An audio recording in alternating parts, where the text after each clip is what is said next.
Novus Chat. Hey friends, welcome back to Novus NY channel here, and today I have a special guest for you, and we're gonna do a lot of stuff different from the previous interview, but I think you guys are gonna love it because we're gonna learn so much together. I'm Bill Hagen. I am the founder of Novus NY, which is a concert productions company helping you and whoever wants to play in New York City to come here and find out about this beautiful city that we live in. And today, without further ado, I have Liya Petrides. How are you doing? Doing great. Hi, everybody. Good to be here. Oh, awesome. So Liya is an outstanding musician. She has worked in New York City. But before we start our conversation, we're gonna listen to a beautiful setting, Ave Maria setting. Basically, I don't know anything about it, but she's gonna tell us everything. And she told me that, there are some stories behind that Ave Maria setting that are really nice for us to start our interview. So stay with us. 2 minutes, we're gonna listen to the piece, and after that, we're gonna talk with Liya. We'll be right back. Ave Maria, gratia plena, Dominus tecum, benedicta tui mulieribus, Ave Maria, benedictus fructus ventris tui,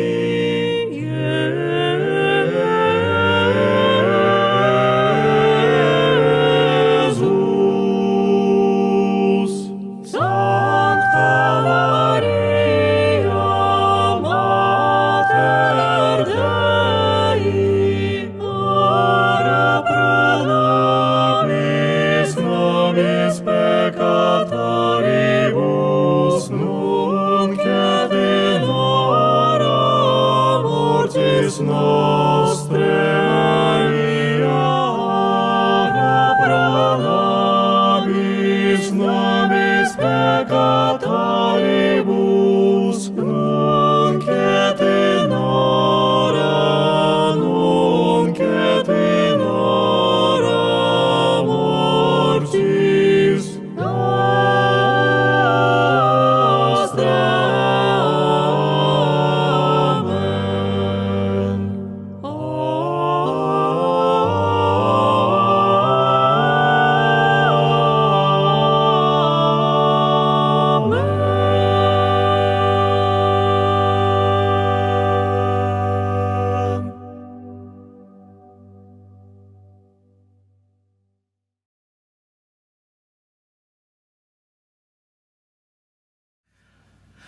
Guys, did you listen to that? Oh, it's so beautiful.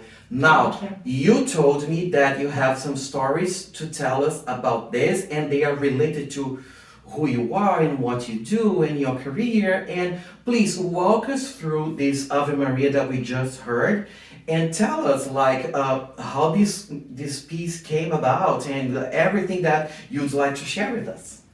Well, primarily, I work as a Catholic church music director, meaning I play the organ, but I also sing and conduct choirs. And sometimes when I'm not happy with some of the settings of the music that we have to use, then I have to write something. So, but this, of course, was not the case with Ave Maria, since there's no lack of gorgeous Ave Maria settings. It kind of came to me during a mass, maybe about 10 years ago. And then a friend of mine who you see creating this gorgeous icon is Paul Statenko, who is actually a pianist, amazing organist, and composer. But the latest thing that he first started creating icons, and as of a few years ago, he has joined a religious order. Oh. So he's, of course, a very spiritual person. So he happens to like my music, and so we created many videos together of my pieces. Paul originally is from Kiev, and of course, all my friends who are from Ukraine are very much on my mind and in my heart. So the funny thing is, when I posted this video, I was confronted by a composer I never met who said, "How could you post that and not mention that it's based on the Ukrainian folk song?" And then he posts the song. And then it dawned on me that the very beginning, first few measures, is actually a folk song that I had learned when I was 13 years old. I'm not from Ukraine, I'm from Russia, and I learned it from a fellow camper in the summer sleepaway camp, and we sang it at the talent show. And of course, I forgot all about it, and this is like 20-something years later. I thought that I created something. But I created the rest of it. Yes. So the song goes like this, Ukrainian song. Несега любов'ю, коромі слагнеться, а за ней Іванко, як барвінок в'ється. So now perhaps you hear the similarity, or you could listen again. So in this song, everything comes together. Me being the Catholic musician, and being from Russia, and my love for the Ukrainian people, and really praying. In fact, Pope Francis had just dedicated both people of Ukraine and Russia to the care of the Virgin Mary. And so this is my prayer, opening prayer for our conversation. That was so special. Did you hear her voice? Oh, I wasn't expecting that she would start singing, but she just sang. It's so beautiful when we have artists that are so available to share their worldview, to share their stories. And, you know, she came here. I wasn't expecting any singing or anything. And she sang, and her voice, your voice sounds beautiful. I love it. Thank you so much. But, you know, I have so many stuff to ask you. Okay. So much stuff to ask you. First of all, it looks like you are an immigrant just like me. You came from Russia, right? How long ago was that? I came in 1993. I was 20 years old. So don't do the math. And is there a specific reason that you came? Like, what happened? Well, my family came. We were lucky. My uncle was already here, and he invited us. For my mom, so my parents and my brother and his family came at the same time at home. And tell me, did you before coming here, you were able to speak English, or you learned it here? I took a lot of classes, but I couldn't speak or understand anything. But it must have been on the back of my head, because after a year I was speaking pretty well. I didn't have to really take classes. Once I went to college, I didn't have to take ESL classes. Do you speak any other languages other than Russia and English? I'm not great with languages. Oh, of course you are. You took only 1 year. I lived here. She took just 1 year. It took me like 2 years to start feeling comfortable with English. And to this day, as you may realize that at this point, I make a lot of mistakes when I'm talking. And, you know, because I think really fast, and in my own language, which is Portuguese, my language, like I speak twice as fast. And in English, I feel like I'm so slow. It's behind you. Yeah. I feel like you may relate to that. But, you know, tell me, when you arrived here, you arrived in New York City, or you went to a different city before coming to New York City? No, I arrived in New York City, and my uncle and my cousin greeted us at the airport, and drove us to my uncle. And the whole way, my uncle, he loved me dearly. He only wanted the best, and he said, "Listen, you're not gonna be a musician here. There's so many musicians. They sweep the streets. Wow. They beg for money. Basically, they're destitute and broke." So that was my opening. Wow, so encouraging to say Not otherwise. very. He's like, "You're 20. You could be a lawyer. You could be anything you want. Why music?" So, but of course, music is my life. So, but I was an obedient, nice girl. So I said to my parents, who kind of agreed with my uncle, I said, "I'm going to only apply at Juilliard. If I'm not good enough for Juilliard, you're right. I'll think of something else." Wow. So I went for an early audition in March for Juilliard for organ major. I had just started organ a couple of years prior. I was a theory major and I played piano since 5 years old. So I go to this audition, guess what? I don't get in. Wow. Ooh. So here comes the moment of truth. What do we do now? Do I quit? Everywhere I go, on the bus, in the store, there wasn't ringtone, but maybe music on the call waiting, is classical music, and somebody else is playing it, and I'm hearing it, and I'm thinking, I would do it differently. I would play it, okay, I like this, and I'm thinking, I will not be able to continue living if music exists and it's not part of my life. Wow. And luckily, that had been an early audition, and they still had regular auditions in May. So I applied at Manhattan School of Music and Manners, and it was with the same teacher. So McNeil Robinson, so he accepted me in both. He said, choose which one. Manhattan School had more of a vibrant program with more students, and so I went there. Wow, so you tried Juilliard, you didn't get it first time, but then you tried New School, right? No, Manhattan School of Manhattan Music. School of Music. Yes, Manhattan School of Music, and you got it. Yes. And tell me your credentials. Like you have a bachelor's, you have a master's. What are your So I credentials? did with McNeil Robinson at Manhattan School of Music. In 5 years, I got both my undergrad and master's.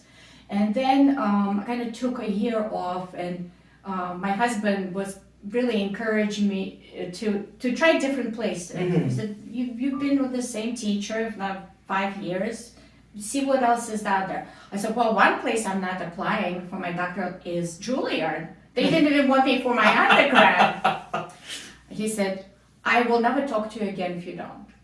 Wow. So I applied there and many other places, and I got in miraculously at Juilliard, where I studied with Jerry Hancock.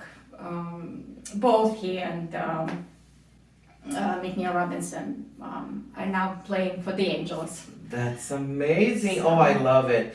It's a lot of work, right? You realize that it's a lot of work. Like she knows how to play the piano since 5 years old. Sorry, she started playing, and she was already a well-established musician, but then she decided to move to the US. And see, it's never easy for anybody. Guys, if you feel like, oh, it's gonna be so easy because New York City has tons of opportunities and everything happens, you know, it's the same thing that I told you guys before. You are competing against the whole world because everybody wants to be here. Like, she came from Russia, I came from Brazil. And these are just two countries among so many people from all over the world coming to New York. But I'm glad you made it. I'm so glad you made it. And let me ask you another. Oh, it's so interesting. Like, I'm trying to understand like your background and everything. And I have another question. When you first arrived to New York City, you can be completely honest. What did you like and what you didn't like? Tell me one thing that you found like, oh, in the US, this is really good. And one thing that, oh, I prefer my home country regarding to this. What would you say, like one thing that you really liked and one thing that you didn't like at all about the US? Well, I think over what I liked, I felt people were more open to anything. Oh. In other words, living in my country, it seemed like there was always an authority that knew better. You're good for this, but not for that. In this country, it seems like, at least at that point, it was the right thing is to encourage your peers. You want to do that? You have no experience. Go for it. Don't be afraid. Wow. Try different things. See, when the first year I was taking the English classes, and the teacher said, you have to fight your fear. You have to start talking to people in the street. In St. Petersburg, where I'm from, it would be unthinkable to just start talking to people in the street. That kind of would be, people would look down and that. Here, anybody who said a word to me, I tried to say a sentence, and back and forth. I met all kinds of people. I remember Grand Central. In a few months, actually, I found my first organ job, and so I took the Metro North train from Grand Central, and I made a friend with the machinist. I remember his name was Nino, and he showed me the train. He said, "Wow, this is." So I was this kind of like Dorothy in the Land of Oz, all these. It was a discovery every day. Of course, what I didn't like had nothing to do with America. It had to do with my life, the uncertainty, abject poverty, and very frustrated with my English. You want to say, and the words won't come out. But for all of you who struggle with that, it gets better. If only you challenge yourself to keep doing it, keep talking to people, keep getting yourself into situations where you have no choice but use the English language, you'll succeed. Wow, that's so interesting. I never, that's the first time I'm hearing someone from Russia making a comparison between Russia and US at that level, because you experienced both worlds. And you are saying that people here in the US, at least in New York City, of course we cannot say about the entire US because we know that's a big country, but at least here in New York City, you found that people are really encouraging to each other. Like, if you're studying and maybe you're not as good as you should be, or you think you should be, people encourage you. No, go for it. And you didn't have that kind of attitude towards you on your home country. No. Really? You had to show being really amazingly good at something to get a nod of approval. Wow. Which also, it creates kind of this high standards. But for someone who's a little timid but talented, it could stop them unnecessarily. I see. So another question that I have, Liya, would you consider going back to your country to lead your life, like at this point? Not talking about the conflicts that we know that they are happening. It's really unfortunate, but in a different world, like if your country was the same as when you left, would you consider going back and trying to rebuild your life in Russia at this point? No, because it's plagued by the same problems it had then. In fact, it seemed to have more hope then than it does now. Oh, I see. And what do you think about, since we are talking about past, present, and future and everything, in your opinion, like when you came to the US back in 1993, right?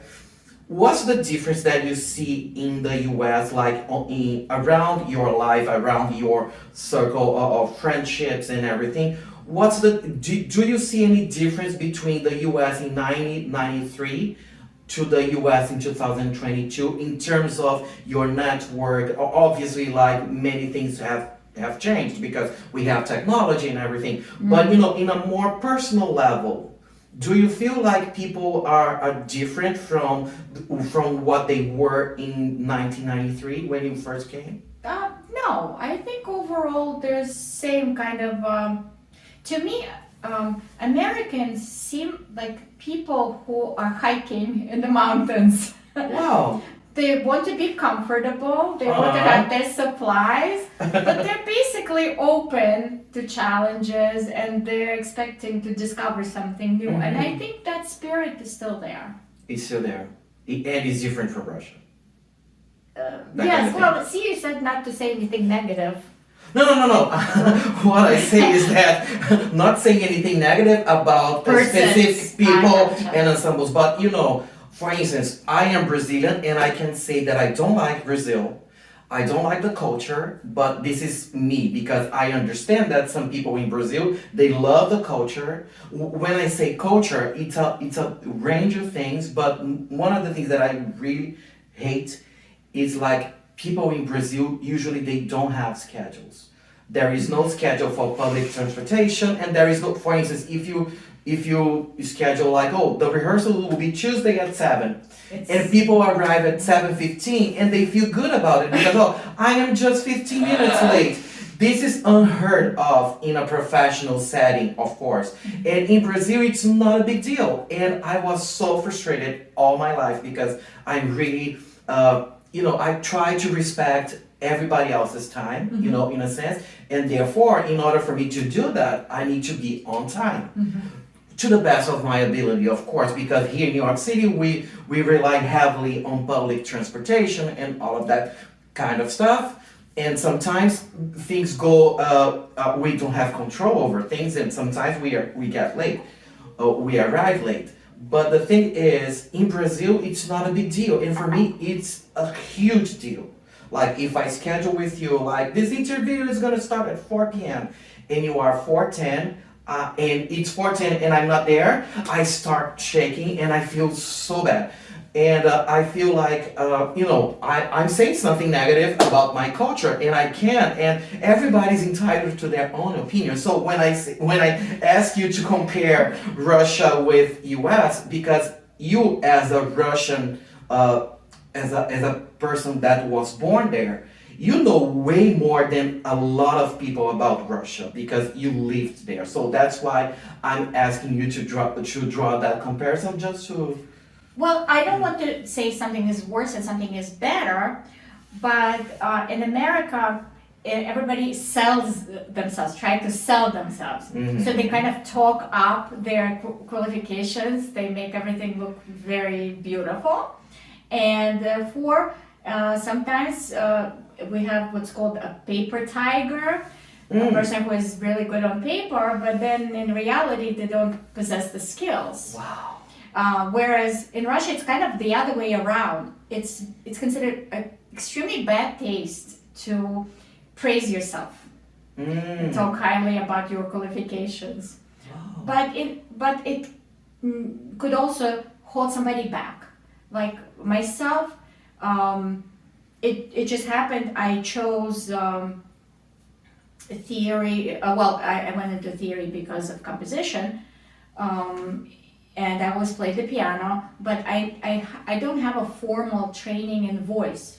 So if I lived in Russia, I would be too scared to say I'm a singer. But here, over the years, life kind of gave me opportunities to sing, and it seems to be going pretty well, and there is a certain demand for my singing, so I can say, well, I am a singer. Yeah, in fact, but here, if I ever go to Russia, I don't know if I'll have the gumption to say that. I see. So it feels to me that you're happy here. Yes. Yeah, because of that availability that overall the Americans have in terms of selling themselves, like in selling their product, their services. It's something that is really huge here. I remember when I was studying back in Brazil, like I was doing my bachelor's and master's in voice performance. My voice coach, she took her doctor's degree here in Michigan. And she would tell me about like that culture, that everything about Americans is like everybody thinks about businesses, like how can I profit from this, how can I make this like a product or a service that is going to serve everybody, even if people want to get rich or if people just want to contribute to society, whatever goal, whatever motivation these people have, like it's something really ingrained into U.S. culture. And it's not the same thing in Brazil, and I feel like it's not exactly the same thing in Russia. So now that we are having this amazing conversation, like I can spend hours because I relate to her in a different level because we're both immigrants, and we came to the U.S. and we didn't know what to expect because you told me like I didn't know about I wasn't certain about my future and what's gonna happen with me, and then you applied to Juilliard and you didn't get it, and I imagine the frustration that you may felt back there. But nowadays, like you're established, you have your own practice in terms of music. You sing, you play, you're working for a Catholic church. Yeah. And tell me one more thing. When it comes to living in New York City, how long you lived in New York City? Because now you don't live in New York City anymore, or you live in Oh the yes, I'm in the Bronx. Oh, you're in the Bronx. Oh, I was under the impression that she comes from another city I like work Jersey. in Connecticut, Oh, but so it's actually very close to the Bronx, in Greenwich. oh, okay. Oh, you work in Greenwich. Oh, okay. Greenwich is it's a beautiful small city in Connecticut. I recommend you guys if you ever come to New York City and you wanna meet the surroundings and visit other places, Greenwich is a nice place to visit. So you live in the Bronx. Like, what do you love the most about New York City in terms of city? Like in terms of the services and everything that is happening in the city, in terms of opportunities to further develop your career. What do you really love about New York City that you feel like it's unique to New York City? Well, there are a lot of people, there are a lot of educational institutions, so they're bound to be creative people with ideas, and also people coming to New York City for entertainment. Creates a need for that entertainment. Even in the church, they have a certain expectation of quality music. I mean, of course, predetermined by their budget too. Yes. But there are opportunities from the lowest level to the sky is the limit. It's all here in one city. And how long have you been working for churches? Oh, my very first job was. Oh, it was in a church. It was in the church. Nice. And what did you think about your very first experience like playing and making money in New York City? How did you feel about that? Ecstatic. Absolutely ecstatic, because then you go to school and you're already at the same time getting professional experience. Awesome. So you have your lab, right? When I was taking choral conducting classes, they said, you guys are so lucky, those of you who are music directors, because you already have a choir. These are your guinea pigs. Who else here has such an opportunity? A lot of instrumentalists, they just play in the classroom and they play with their student orchestra, but it's going to be years before they get a professional opportunity. I see. And another question, since we are talking about churches, what you think, in your opinion, since you started working with churches back in 1993 to this day, because I feel like people are always saying like, oh, classical music is gonna die, religious music is gonna die because nobody cares about religion anymore the way that they cared in the past. What is your take from a professional perspective, like someone that works for churches like for that long? What is your take on that? Because are you seeing like less people in the congregation? Are you seeing more difficulties with budget in terms of the music program? What is your take, like what happened with church music on those over the course of those years? It's an uphill battle. When I first started, a choir of 30-35 was not unusual for a parish. Now you're lucky if you have 20. Ooh. So now really the budget determines it, because if you have 4 professional singers, you've got to have a choir. You could do pretty much anything. But 4 volunteers is not really a choir. So, of course, there's fewer in the attendance, but the church is still very valid and necessary for many, many people in this country, which I was surprised at. Really? One thing, growing up in Russia, yes, there were churches that you weren't really supposed to go to. They were more like museums. And when you did stop by, it was very dark in there. And there were old ladies outside kind of guarding the place. Are you dressed properly? And you walk in and... It's probably different now. There's sort of a revival of religion, certainly in Russia. But back then, this is the way it was. And here I come to this Catholic church. The lights are on. All the lights are on. People are dressed up and happy, and they greet each other. So it's more of a social club kind of environment. So it's a kind of an extended family community. And I think that, in addition to the spiritual part of it, really is still valid, still current. Tell me one composer that you feel like that you really appreciate his or her work. One composer that you would suggest that every musician, everybody wants to be a professional musician should listen to. That's easy. Johann Sebastian.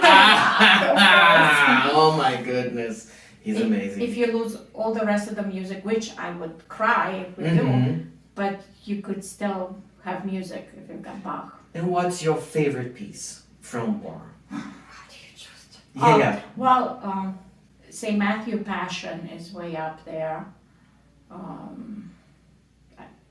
Magnificat. I love the choral works. The kind of the height of all of his oeuvre. Even the organ pieces are like you have to reference them in cantatas and oratorios. But of course that's why I became an organist, is because I heard a recording of C minor Passacaglia and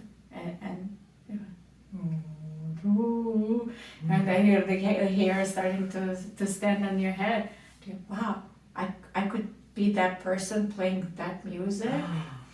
So it's so interesting that you're talking about this, because this would be my next question. Like, what happened to you when your first memory of getting in touch with music, and from that moment on you decided, like, I want to be a musician no matter what happens. I'm in love with this stuff. Like, what happened in your life? Tell us a little bit of the story, like your first contact with music, your first exposure to music, and what made you feel like this is for me, this is who I am, I want to do this for the rest of my life. I always sang. My mother said she first heard me sing, before 1 year old. She claims it was a recognizable melody from a TV show. Who knows? But I love to sing for people. I started piano at 5 years old, and I like to play by ear. So every time there was a family gathering, I would be playing and we would be singing.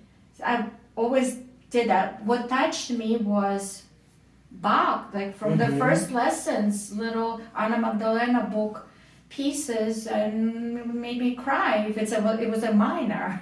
Another big moment that struck me, I was maybe 12, hearing Rachmaninoff's Second Concerto for the first time live.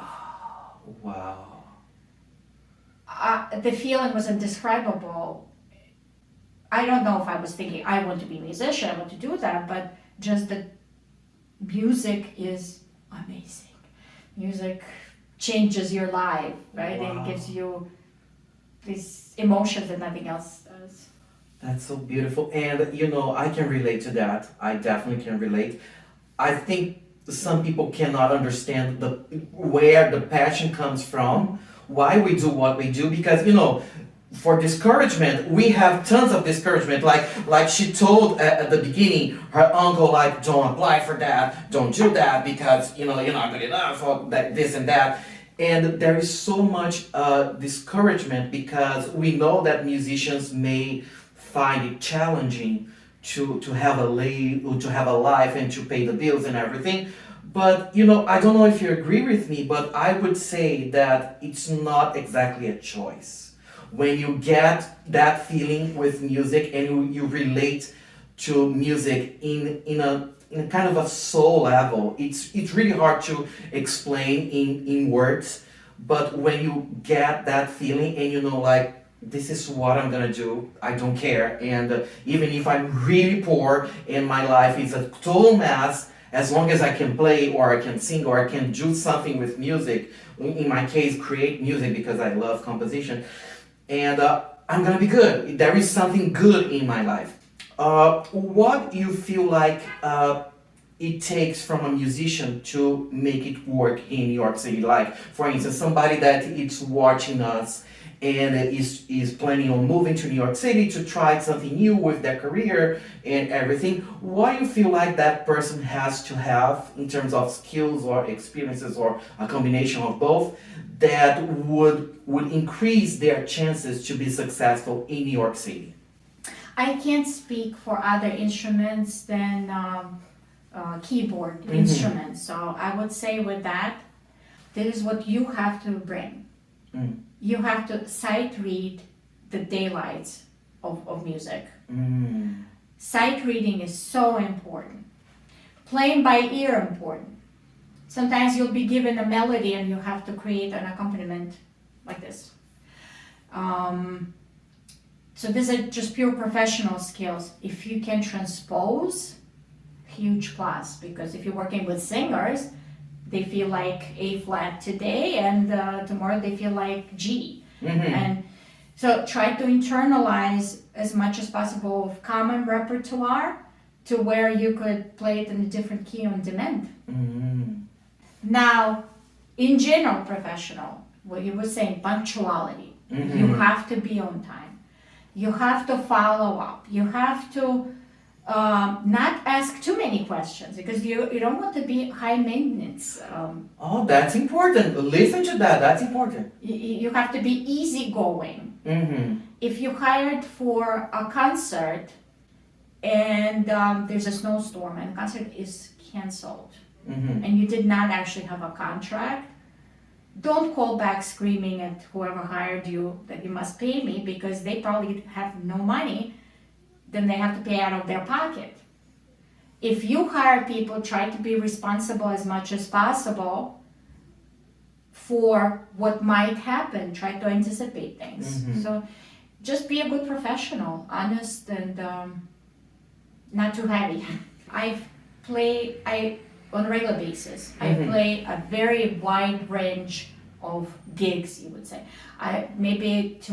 Today I'm playing on a broken organ in Bushwick and singing with a microphone that's very iffy for $150. Wow. And tomorrow I go to my cushy job and play a beautiful organ and everything works, and actually there's a separate singer and I get $300. So you have to present the same quality, the same standard of work any job you do, because somebody is listening. Somebody who is working with you is noticing. You can't show up and say, oh, this is a crappy gig, who cares? Never.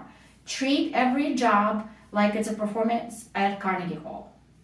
And then you will get to Carnegie Hall. I love that phrase. I'm going to repeat. Treat every job as it was a gig at Carnegie Hall. I feel like we can close the interview with that phrase. If you can understand this and you can practice this, chances are you're going to be successful in New York City. If you have I took this from some podcasters that I watch, and I felt like, oh, this is a nice way to close the interview. So I am doing exactly basically the same, but in a more musical perspective. So if you have, let's pretend that you have a podcast or you have a platform that you can reach the entire world. And there are no language barriers, like if you say in English, everybody will understand. Let's just pretend. What is a message that you have for the world, in your opinion? It can be about anything, because we are talking about the world as a collective, like all the people in the world, musicians, non-musicians, whoever. Are you a human being? Yes, this message is for you. What would be your message? And you feel free to look at the camera, because I'm gonna have a beautiful take and you can just give us the message.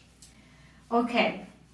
So in the beginning of the interview, I told you that hopefully I'm using story about writing a song that I thought I wrote, but they already existed. Mm-hmm.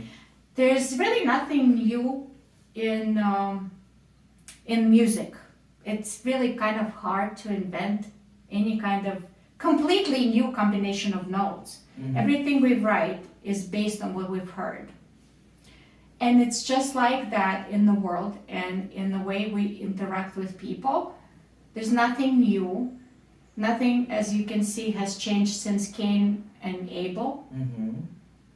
My message to the world, if you're curious, be your brother's keeper in everything you do.